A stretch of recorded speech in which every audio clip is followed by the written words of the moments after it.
The vivid colors of orange, green, yellow, and even white were once the most toxic colors in history. Paris green, a popular color in the 17th and 18th century, was used in clothing, and even children's toys contained massive amounts of arsenic. Babies playing with green toys or even eating in a green painted room during this time could lead to arsenic poisoning and even cancer. Recently, the FDA banned the red number 3 dye, which is most commonly put in foods and cosmetics. Before this ban was placed, it was shown that 25% of processed foods contain this dye. But why is it was banned in the first place, and why now? Cancer. What is it really? Our bodies are designed to stay balanced with cells, tissues, and organs all working together. But when this balance is thrown off by cancerous cells growing uncontrollably, it can lead to serious damage. So scientists don't fully understand what causes cancer. But research shows that everyday things like processed foods, personal care products, and pesticides can increase our risk by exposing our bodies to harmful chemicals. Consumption of highly processed foods and artificial dyes can increase the risk of cancers. Business Insider's health editor, Mia DeGraff, discusses how the FDA banned red number 3 after its research linked it to cancer. Why was the US using cancer causing dyes in over 25% of its products for years? Scientists have been debating long and hard over the safety of synthetic dyes. One thing is clear, they're not as harmless as they seem. Like many other artificial dyes, red number 3 and butter yellow were made from coal and petroleum derivatives, which are known to increase the risk for cancer. When eaten, their compounds can damage DNA, and this paves way for diseases. Artificial dyes are like a wolf in sheep's clothing, bright and colorful on the outside, but hiding dangerous chemicals underneath. And yet, they're still in products lining grocery stores and shelves. No better place can demonstrate this than Walmart's candy aisle, cereal aisle, or even soda aisle. Even when buying fast foods like McDonald's or Burger King, the soda, burgers, and fries we eat are still filled with artificial colorings and additives.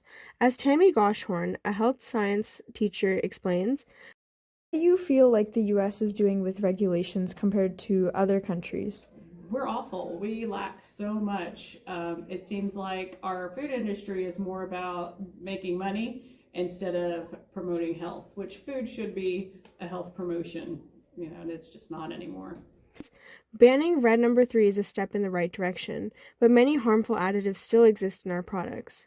And similarly, red number 3 was banned in cosmetics and foods for being carcinogenic.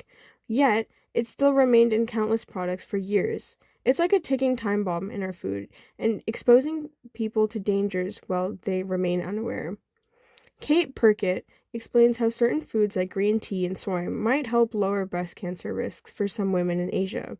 The lack of artificial dyes and additives in many Asian diets highlights a major difference between food regulations in the US and other countries.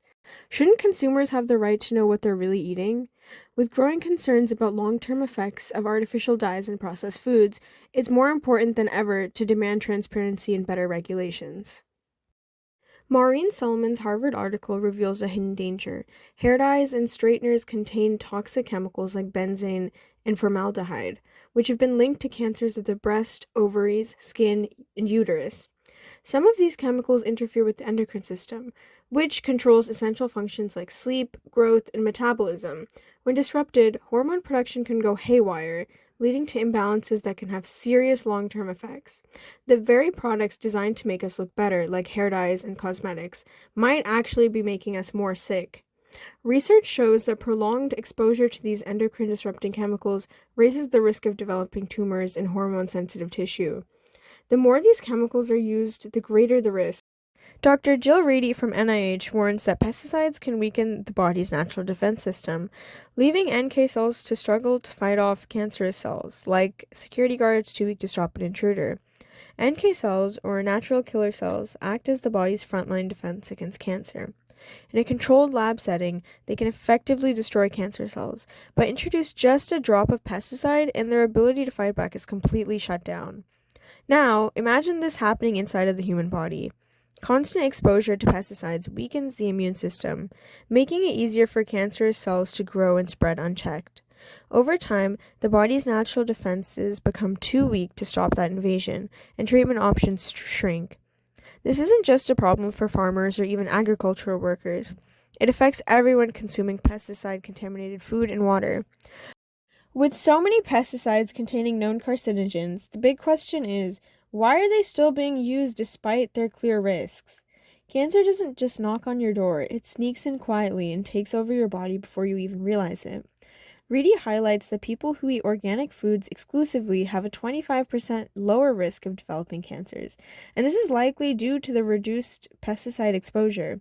Limiting exposure to pesticides in foods give NK cells a fighting chance to stay strong and combat cancerous cells. And this is why people who eat organic foods exclusively tend to have a lower risk of developing cancers compared to those who consume conventionally grown produce. In the end, whether through chemicals in the environment or pesticides in our foods, these toxins weaken the body's natural defenses, opening the door for tumor growth and increasing long-term health risks.